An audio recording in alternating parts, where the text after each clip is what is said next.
So, how many of you own, store loyalty cards and use them every day without every time thinking about how they work and why they work? So, my name is Marek Tuška, and today let me welcome you on surviving the age of surveillance capitalism. So, little introduction about myself. I work in Accenture as a full-stack engineering specialist. I specialize in cloud-native development, but in my private time, I'm more of a privacy activist and crypto anarchist. And today I'll be speaking about surveillance capitalism. So, let's start. Many of you might think or ask, what is surveillance capitalism? A lot of people don't know today what it is. So, first of all, let me clear this question. So, as you can see, surveillance capitalism is a term that refers to economic system in which personal data is gathered and then turned into commodified values, or commodified for the profit. So, today, many of people don't know how it started, how it works, and think about gathering data only in the terms of big tech companies, like Google and Meta, for example. But nowadays, this is not only the concern of the big data, it is also of the concern of other companies.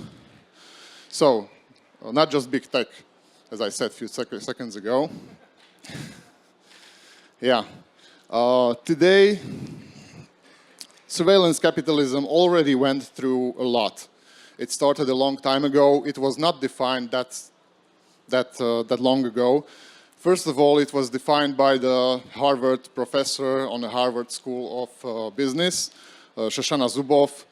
The term surveillance capitalism was first coined in 2014, and later on she published the book Surveillance Capitalism in the year 2016. In this book, she describes only the big tech part, but this is not what is happening to you. Everybody is aware to some point that big tech is applying some kind of surveillance to us, but not all the people are aware that also other companies are applying surveillance today. So, how it evolved? The first step was the big tech. It's happening for a long time, but nowadays also stores like supermarkets and online web shops are applying some kind of some kind of surveillance. For example, stores might do it through loyalty cards and online stores through accounts. So you go there, you don't think you get the loyalty card to get some kind of discounts. Yes, but nobody thinks what is behind it. What is, to figure this out, we need to follow the money. So, what it's really about? Loyalty cards provide some kind of surveillance in the real world by the form of enabling these stores to really track you and to gather data about your behavior, what are you buying, what are your favorite things, and the economic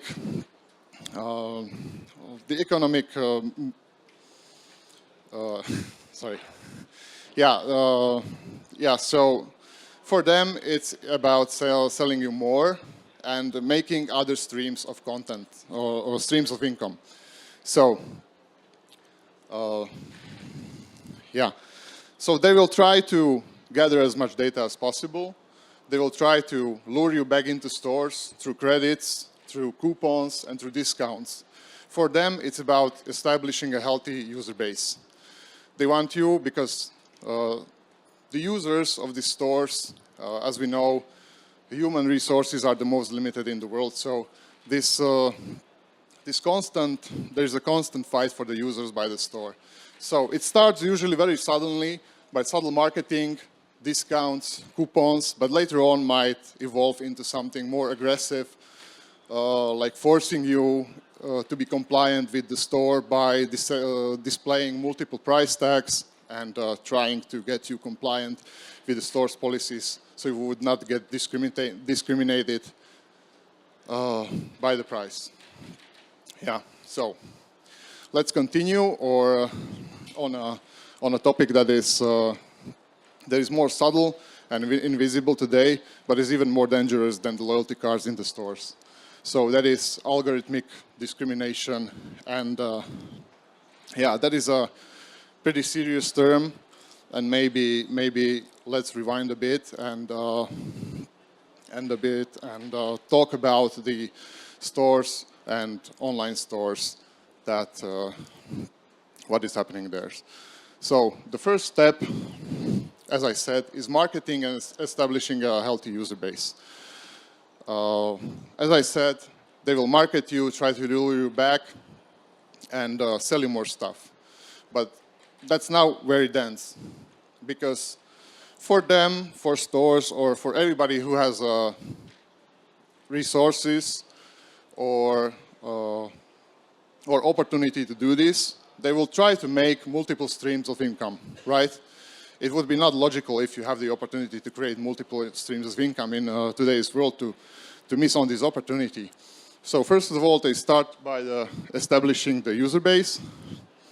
And as I mentioned before, they try to force even more and more users in by various kinds of practices, like showing multiple price tags so you would get compliant, creating multiple layers or tiers of the service, or trying to lure you by providing some kind of unimportant services. They try to get you hooked. They try to make it hard for you to leave the ecosystem, and they try to gather as much data as possible about you. And why is this for? Because, as I mentioned before, more streams of income. And what I mean about this is data they collect you, the behavior data they have now about you, about your means of purchases and their favorite products, they can be sold to companies that even produce these products or are marketing these products. So for them, it's for selling you more, and it's about making another streams of income by selling the data to marketers and producers of the products. And now, let's continue with the, as I mentioned before, the less visible and less known and more dangerous part of this kind of surveillance capitalism, and that is through apps and online services. So I would divide the users of the apps and online services into two groups, and that is basically consumers and providers, where the consumers consume the products and services, and providers usually provide some kind of services, for example, like delivery drivers or taxi drivers in popular apps that you might have installed on your phone. So the consumers, what they get for being loyal customers is usually algorithmic price discrimination. And what enables this algorithmic price discrimination was also developed by the big tech, and that is personalized feed. You have your online accounts, and every time you log in, you get this personalized feed. And this happens for the stores. So every time you log in, you might see different prices than your peers. Also, another thing is what they do is punishing users in need of things. So you might seen this before. It might be subtle. It might happen. Page might be overloaded, and you saw this. When you search for things, then the price might get algorithmically increased. Stores know, because they have behavioral data of you, that you come to the store when you need next day delivery. You have that multiple layer tiers of the services. You are now on a higher tier. You have next day delivery. You pay for the next day delivery. Most of the time, you can come to that store where you have that evolved account is when you are really in the needs of things and you need it now. So they will algorithmically punish you for searching for things. And let's not stay with the providers. Also happens, let's not stay with the consumers, always also happens to the providers. And what they get today is algorithmic wage discrimination. As I mentioned, delivery guys and taxi drivers that participate in the gig economy, what they get is a bunch of discrimination, you know? Because, for example, you have delivery guys who just didn't have a ride or delivery in maybe hours or maybe in a few days. They are more desperate to get that next delivery. And by collecting the data, companies know that they are desperate to get the next ride. So they will get discriminated and their wage gets cut compared to their peers who have more rides and more deliveries. And the state of the art of this is, for example, very popular taxi apps who can do this both at the same time to consumers and providers. For example, you are a tourist, you open the app in a foreign country because you are in the ecosystem, you have everything set up. It's never been easier to get a taxi than now. You call the taxi and for some reason you get 50% more charge for the same ride as your peers who live in that country would get. And at the same time, they find the most desperate driver who are willing to get paid much less than other peers who have much more rights. So, for example, one of the most popular apps, I will not say its name, but they went from almost bankrupt to billions in profit by using algorithmic, either wage, price, and both at the same time, discrimination. Yeah.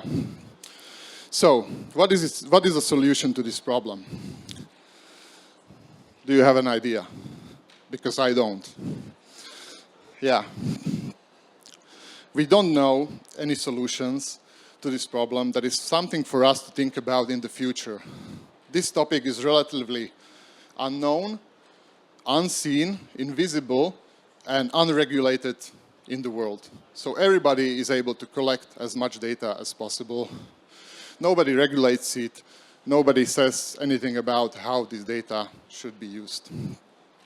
Yeah, so to conclude this, I would say opting out is not really a good thing, not a really good solution to surveillance capitalism. It is very hard nowadays, and you would really have to become a caveman without a phone, just sending pigeons around. And yeah, so that is it. Thank you for attention.